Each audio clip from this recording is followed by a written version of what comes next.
Welcome back to Woodshop Cooking with Dave. Now, this episode is a very special treat, and I'm giving it to you for Christmas. So I'm not going to show you a whole lot of cooking.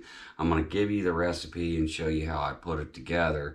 And then if there's any questions or concerns, please post in the comments and I will gladly get back to you. So actually, let's start with, don't be intimidated. That's a lot of ingredients, but I think you can handle this. Okay. So I went ahead and boiled one box, 16-ounce box of Berea macaroni.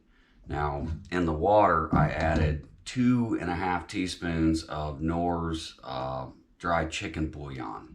And when you're done boiling the macaroni, do not throw the broth out. It can be a thickening agent for tomato sauces or anything that you would use a standard chicken broth in. But the starch from the pasta is still in the water, so it acts like cornstarch and a little healthier for you. Now that the pasta is ready, we're going to get to making the sauce, and this is going to have to be cooked, and it takes a little while, but it was like the most difficult, heavy cream lid. I guess you got to work for this cream.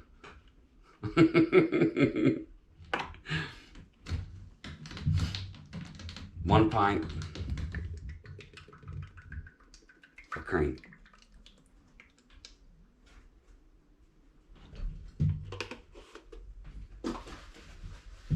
To that, we're going to add the spices.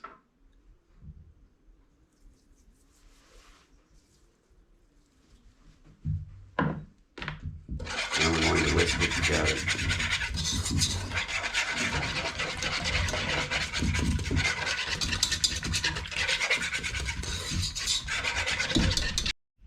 Now that you've mixed the spices with the heavy cream, we're going to go with the premium cheddar nacho cheese, but it could be soon.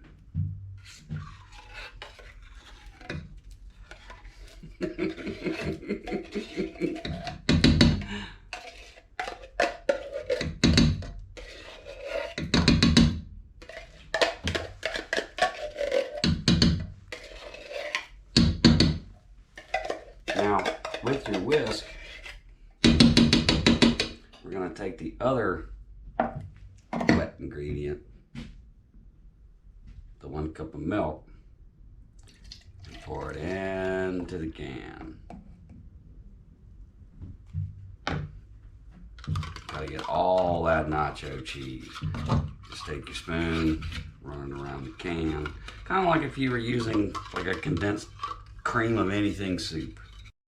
And now that you have your can of nacho cheese in there, you got a very loose consistency.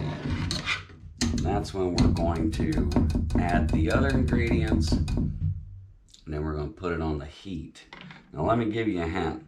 If you're nervous about a cheese sauce, because you can F up a cheese sauce in a heartbeat if you're not paying attention to it. So if it takes it a little longer to get to the thickness that we're looking for, it's better to wait the time, because you could try to rush this, but if you're not paying attention to it and you scorch it, you're done. Because most people want to try to reincorporate everything. Now, you can salvage a scorched cheese sauce or an Alfredo if you just dump out the liquid that is left in there and do not touch the pan. I know you're going to want to scrape it to try to get as much of it out, but if you want to save that cheese sauce, do not touch the bottom. Because as soon as you break that burnt, scorched seal on the bottom, every bit of that cheese sauce is garbage, because it's going to taste like burnt everything. So we're going to take and ate the Monterey Jack cheese, which I have grated, and we're going to put that in first. Come on out of there. And it's best to keep everything refrigerated until you're ready to do this. And then we're going to take the cream cheese.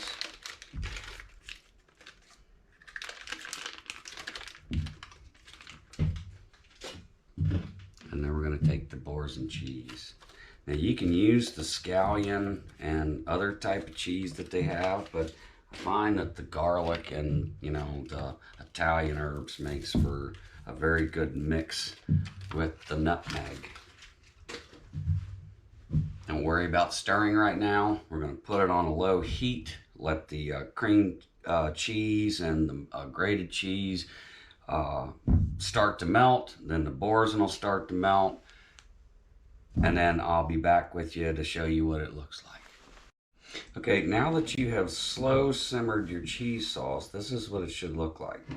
It's got a nice consistency. It's a little runny, but you can tell that it's done if it'll stick to the back of your wooden spoon. So this is ready to go. Now remember, the pasta is still going to soak up a lot of this moisture, so it will thicken up and be creamy. And don't worry about, you know, the brain-shaped bowl here. Once the hot cheese gets on it, it'll mix in. Now I'm choosing to bake mine today in my big Pyrex mixing bowl, which you can put this in a casserole dish or a baking pan. I'm about to make a mess. Sure wished I had some support to, you know, grab me a towel to set this on, you know.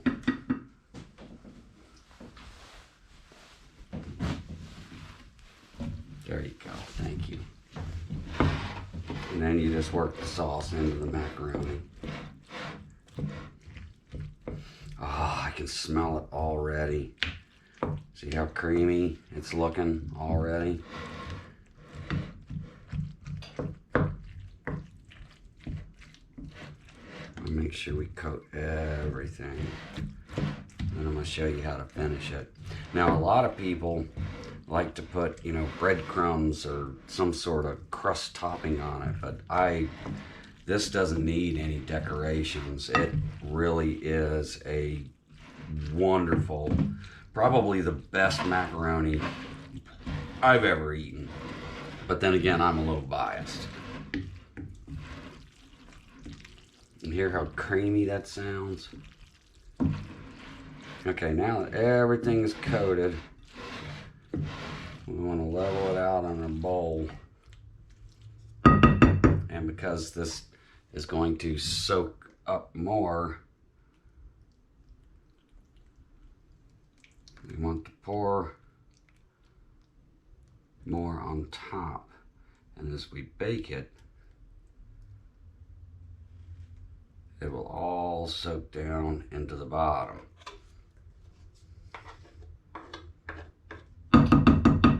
And as you can tell, I have some left, but you can add things to this and turn it into like a cheese dipping sauce. And it's amazing with, you know, crackers or, you know, tortilla chips.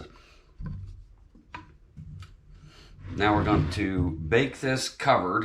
I'm going to grab a piece of aluminum foil and cover this, and we're going to bake it for anywhere between 25 to 45 minutes until you see little bubbles bubbling up in the bottom.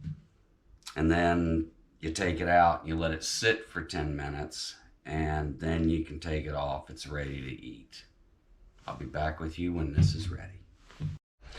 Okay, now that it's been cooked in a 375 degree oven for about 35 minutes. This one, considering it's a little cool in the wood shop tonight, it took a little longer, but 35 minutes is usually the longest that it takes. But I just wanted to show you what it looks like.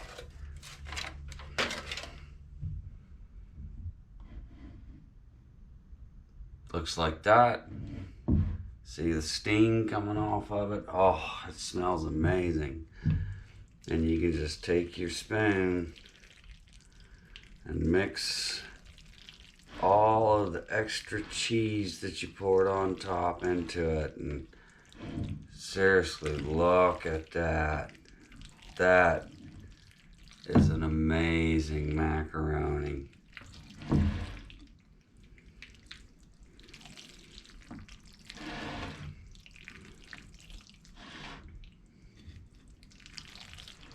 Oh, just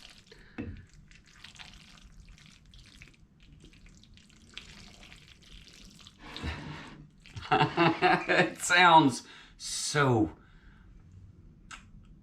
moist.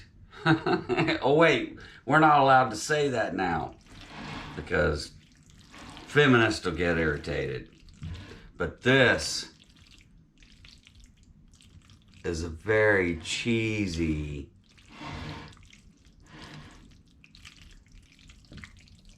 oh my god, it smells amazing. We have to try some.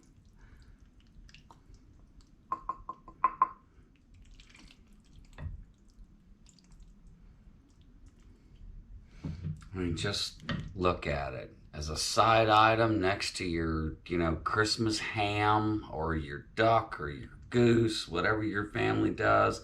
This would be an amazing side to go with it. You're gonna want to keep it hot.